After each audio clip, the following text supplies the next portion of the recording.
دي لقطه. يلا يا استاذ صوت. ماشي.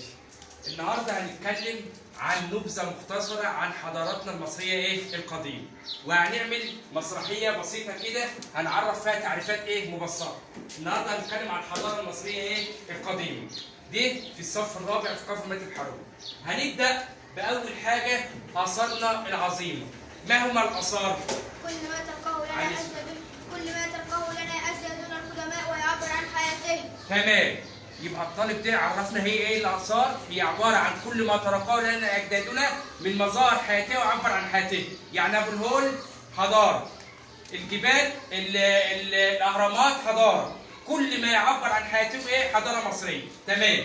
نتكلم بقى عن فتره ثانيه، العصور ما قبل التاريخ. ما هي العصور ما قبل التاريخ؟ هي الفترة الزمنية التي عاش فيها الإنسان قبل معرفته. ايوه. في حد فاصل يا ولاد، معرفة الإنسان الكتابة وقبل معرفة الإنسان الكتابة.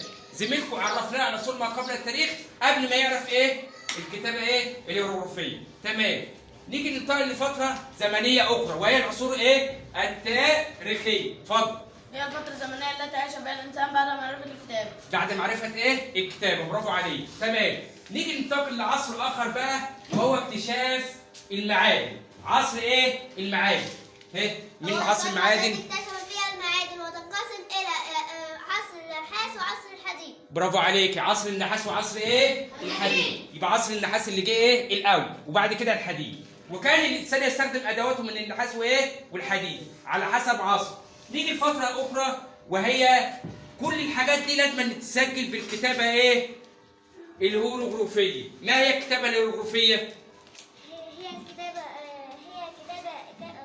اكتشفها الإنسان وكانت بشكل صور. برافو عليك. ما كانتش حروف هجائيه، كانت عباره عن رسوم وصور. الكتابه الهيروغليفيه. وانا قلت لكم قبل كده اكتب اسمك بالكتابه الهيروغليفيه، عباره عن صور ورسوم.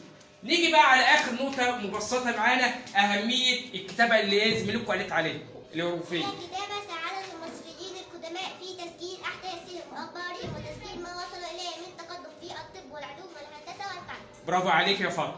يبقى فاطمه قالت لنا الخلاصه اللي اهميه الكتابه الهيروغليفيه تسجيل احداثهم. اي حاجه بيدونوها